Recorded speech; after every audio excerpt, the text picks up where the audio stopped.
Hello, welcome to Wing Zero Duality.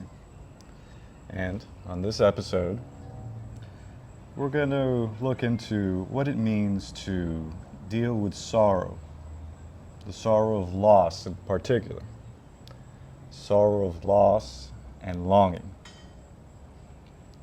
And to say that I've come up with a script that would entertain an audience, that would engage an audience, that would inform an audience, leaving an audience with something that they did not know before, and that now that they know, then the dealing with the sorrow of loss and longing shall be a breeze.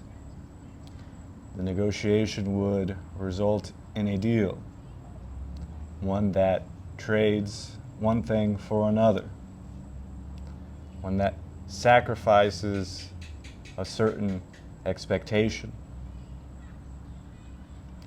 a certain sense of belonging, a certain sense of safety, of which the loss and longing has threatened, is not what is going to be found here.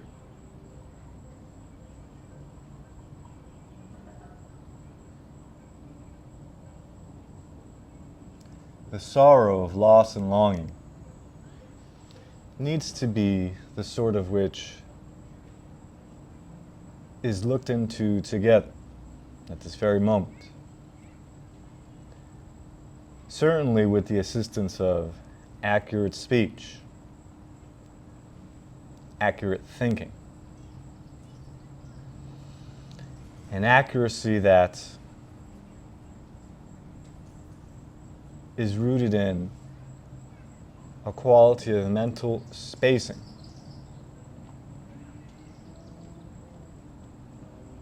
a mental spacing of which knows no fragmentation, but what we're looking into together can only be come upon by and through oneself, alone, with the courage to stand alone.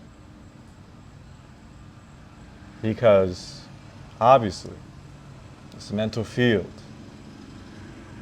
the mental field of thought, is not locally real, not in the same way that one can give a hug, take a walk, watch the sun go down, but rather the mental space is that of which is oneself,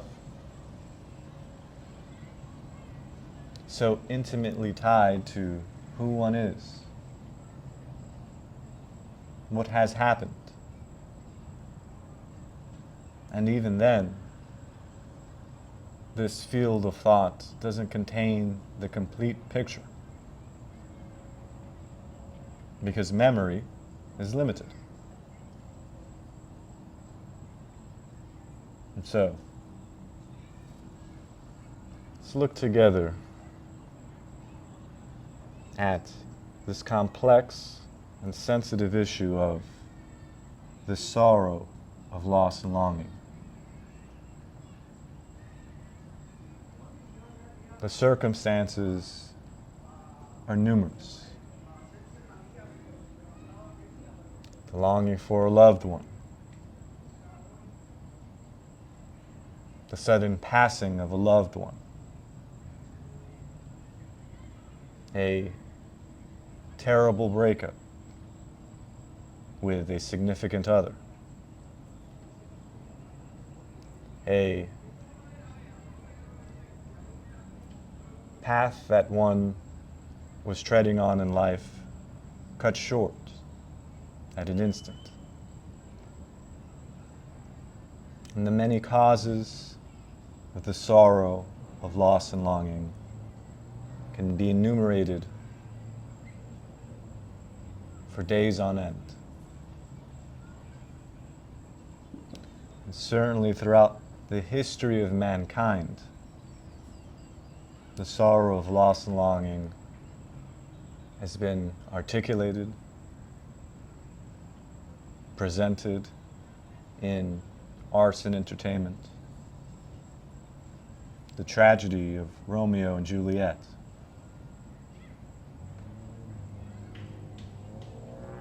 The devastating circumstances surrounding The Matrix. And anywhere and everywhere in between. And the whole of all that which has been passed down through generation is contained within this field of thought. And despite all of the connections that can be made for oneself as to there being greener grass on the other side, there being a better tomorrow, or even a fresh start today, the sorrow of loss and longing has never left the experiencing structure of mankind. So there is the knowing of the cause of this sorrow.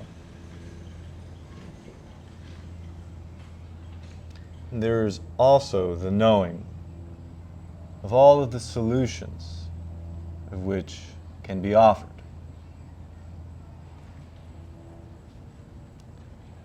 Through the use of opinion, through the use of advice, advisement, through understanding the concepts found within psychology,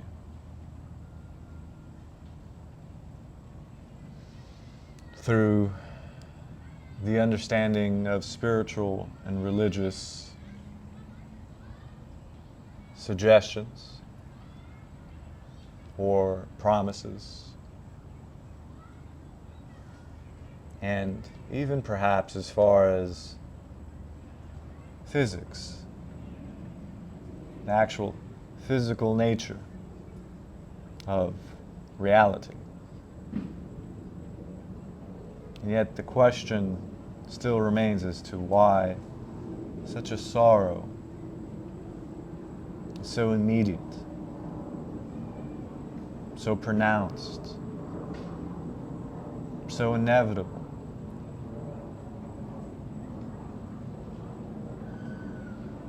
And so we look together and see that the sorrow of loss and longing is founded on knowing.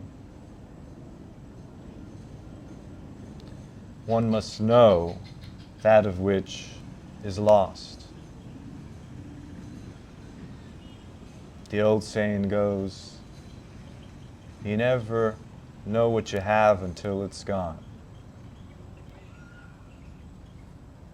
And despite the sorrow of loss and longing occurring, this mechanism, this structure, this approach to daily living is so widespread. The human being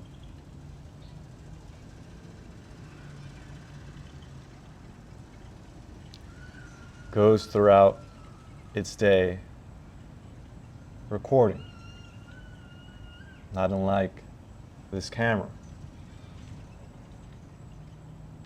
recording and then replaying.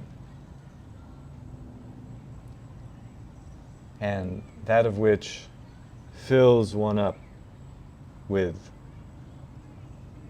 joy when it comes to that of perhaps the warm embrace of a newborn, or pleasure, the knowing of possession,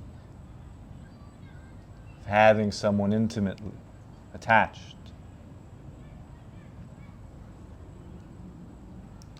This recording becomes a residual effect in one's daily living when it's gone.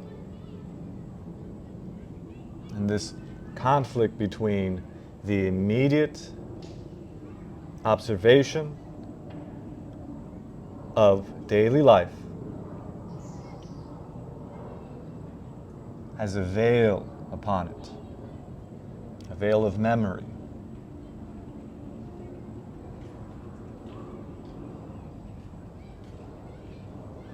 And so, if we combine that of which is personal with that of which is collective, for example, the millennial generation, which is my generation, the Gen Z generation, of which my age range borders on in between the two, find ourselves in a world that is difficult to navigate. The manner of which previous generations lived, earned, moved on through society structure is revealed to be fundamentally flawed in the face of the advancement of technology. Technology of which can record instantaneously and provide knowledge and memory and experience. And so, perhaps, as we together look for ourselves and see that this recording process of the brain, and as it reflects back in the field of thought, may need to be radically changed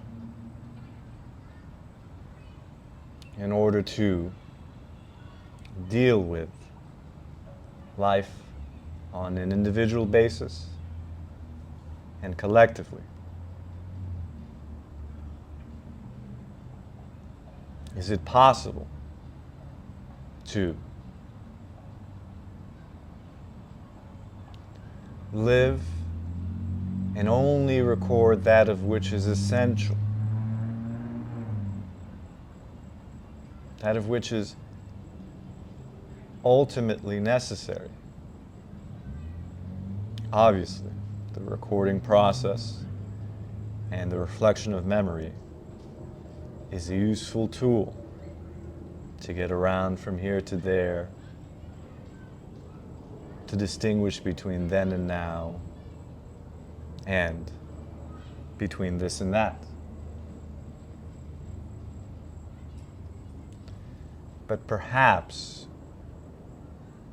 the human being is going to need to come to acceptance that the separation between that of which is known and that of which defines who one is are not two separate things. That the ultimate fact about the realities of this impermanent experience suggests that to die while living on a day-to-day basis is absolutely necessary.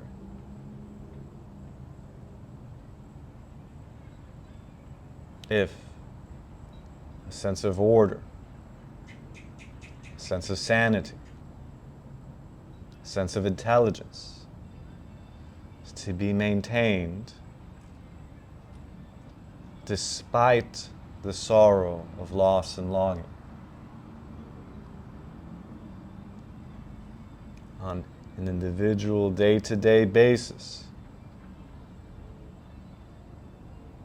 to be able to be healthy, to take care of oneself, to be responsible, as well as how the individual, when multiplied, is the collective. And if the collective is burdened by this recording process, heavily exaggerated by the rapid proliferation of the internet, the world becomes such a small place, and war on a global basis, or even a regional basis, impacts everywhere, everyone, to some degree.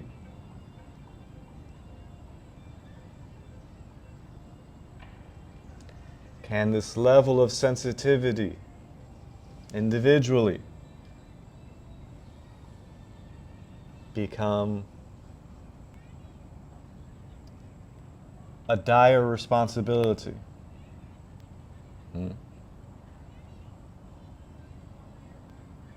Certainly, professions, careers, jobs, roles are of importance.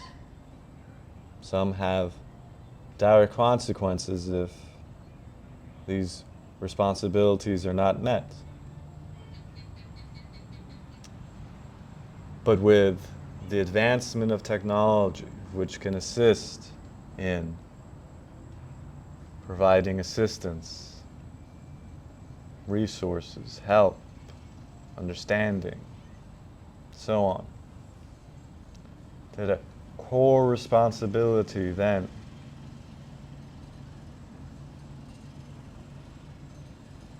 needs to be asking oneself whether it's possible to live on a daily basis, recording that of which is absolutely necessary.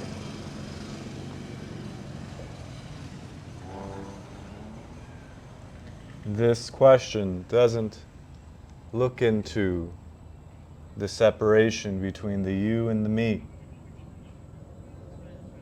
or even between some of the circumstances outlined in this video, the circumstances of which can be numerous to a degree of which is the extent of human life. Rather, to be able to observe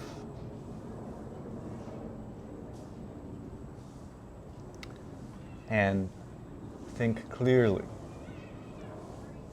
upon the grounds of the clarity of which observation as a whole brings. And that it is obvious. It is a fact that this experience is temporary. This experience called life. Perhaps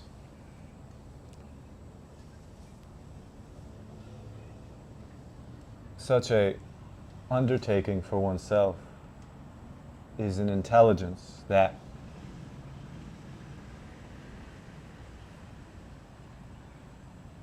can resolve for that of which is a stranglehold on the nervous system, the anxiety, the frustration, the despair,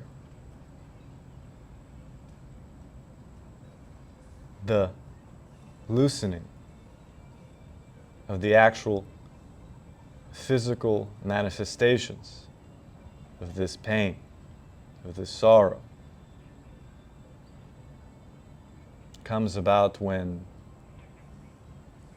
the one who is sorrowful is no longer.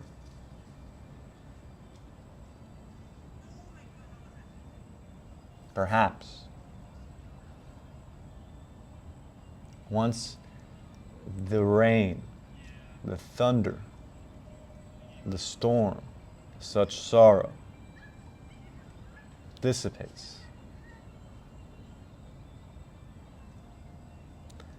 the flowering of compassion can take place, deeply rooted and maintained with action.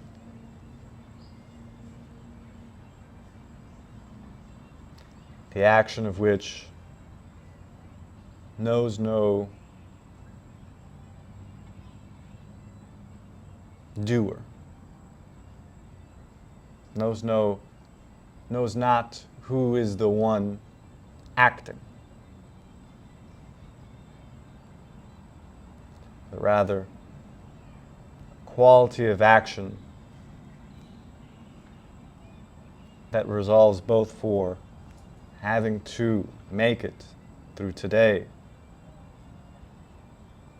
and also drives headlong, directly, no detours, into